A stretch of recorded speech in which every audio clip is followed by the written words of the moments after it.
Bom, todo mundo já viu as notícias dos ataques que a gente tá vendo acontecer agora nos Estados Unidos e no Irã. Vamos falar sobre isso? A gente tem algumas consequências, tá? Do que tem acontecido nos últimos dias. Só que agora começa a parte que realmente é importante. O que acontece depois desses conflitos, né? Porque dependendo das próximas decisões políticas que a gente tem, decisões militares, esse conflito pode escalar muito além do que a gente tá vendo agora. Meu nome é Henrique Boteles. Hoje eu vou te mostrar primeiro quem é o novo líder supremo do Irã, como funciona a organização do país, como que o apoio da China pode influenciar essa guerra e também como é que isso pode virar uma guerra muito maior do que a gente só tá vendo agora, esses pequenos conflitos. No ataque do dia 28 de fevereiro, o Ayatollah Ali Khamenei foi morto. A gente teve os Estados Unidos exterminando ele, né? O que causou, obviamente, muitas especulações sobre o que aconteceria após isso. A gente fica muito ansioso, né? O mercado, sobretudo, fica se perguntando muito o que ia acontecer e o que os ayatollahs iriam falar, como eles iriam se posicionar. Na terça-feira, 3 de março, né, a emissora IRA International disse que o Mojtaba Khamenei, o filho do antigo ayatollah, foi escolhido como o novo líder supremo do país, né? Só que o governo não confirmou essa informação que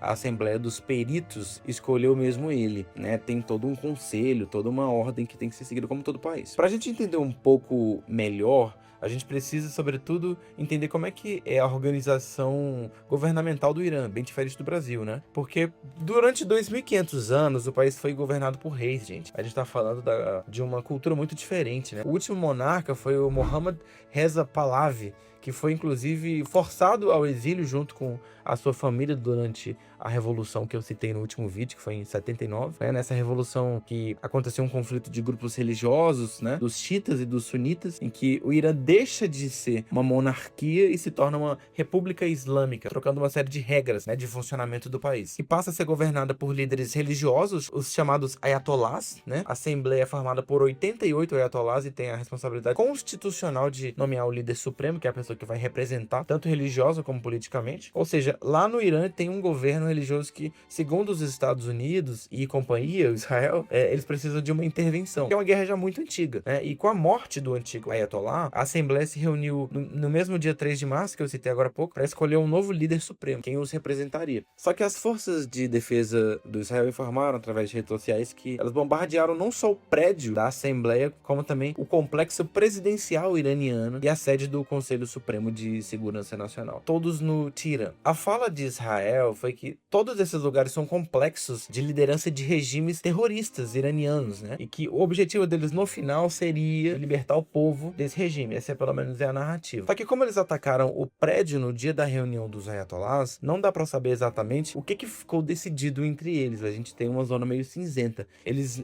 nem saber se de fato eles conseguiram se reunir para poder falar a respeito disso. Segundo fontes de Israel, não se sabe quantos dos líderes religiosos estavam lá naquela hora do ataque. Então, o que parece que aconteceu foi que a imprensa iraniana solta essa notícia da escolha do novo líder supremo de uma forma apurada, talvez muito para poder mandar uma mensagem pro mundo, né, que eles estão firmes mesmo depois desses ataques. Só que até o momento que eu tô gravando esse vídeo, nenhuma informação oficial sobre o novo líder foi publicada. Como o apoio da China pode certamente influenciar nessa guerra, certamente não, ele vai influenciar nessa guerra, ela continua do lado do Irã, né, que é uma força potente, bélica, tudo mais, que pode ajudar muito aquele lado. E o ministro das Relações Exteriores da China disse para o ministro do Irã que apoia o regime de lá e ainda critica o posicionamento dos Estados Unidos atacando, né, se juntando de Israel. E Wang Yi, o responsável, disse que os Estados Unidos não podem simplesmente tirar o líder de um país soberano para tentar mudar o governo. O que a gente acabou de ver na Venezuela, né, galera? Então,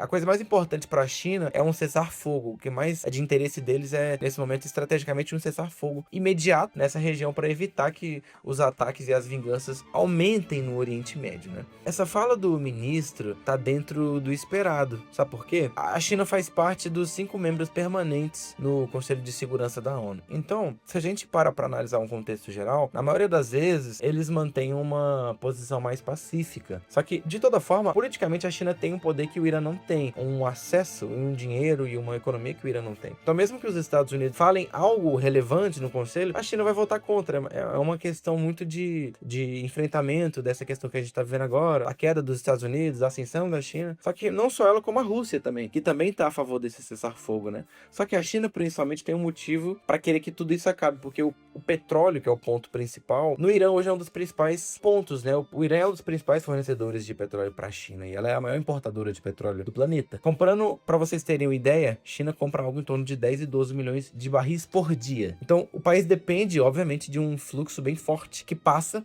pelo Estreito de Hormuz, voltando naquele mesmo ponto, que foi fechado agora, 28 de fevereiro. Só que outro fator que pesa para a China é que o Irã é um país-chave, né? Um país divisor de águas, que fica ali no meio da nova Rota da Seda, que é entre a Ásia, o Oriente Médio, a Europa, e isso seria muito ruim para a China. Perder a ponte que faz em Tirã seria horrível, seria péssimo, porque essa rota vai movimentar mais ainda a economia do país. Então, seria um esforço de diplomacia e relações internacionais que já vem acontecendo há um tempo, que não faz sentido. A China tem muito mais a ver nessa situação com apoio financeiro do que se envolver diretamente, né? Porque isso traria consequências não muito boas, não muito interessantes. Então, se tudo isso que eu tô falando faz sentido pra vocês de alguma forma, mostra o seu apoio ao meu canal, curte aqui, se inscreve. Eu sei que a maioria de vocês, inclusive, esquece de se inscrever, mas vamos lá que eu vou te explicar como é que isso pode virar uma bomba ou uma guerra maior. Olhando pra isso tudo, já dá pra ver que os Estados Unidos não vai parar até eles conseguirem derrubar o regime atual, similar à Venezuela, né? Não sou eu quem tá dizendo, galera, não é a opinião do Henrique Botelhos aqui agora, a gente tá falando somente de fatos. O Donald Trump disse na semana passada, né, no dia 2 de março, que ele tá preparado para enviar forças terrestres para o Irã e que a operação deve durar no mínimo um mês. Essa fala aí sobe o tom do conflito, né? O cara não tá medindo esforços, eles estão se alavancando mais, pegando mais dívida americana, injetando mais para poder ter mais força e presença nos conflitos e ter, de fato, o que os Estados Unidos sempre prega,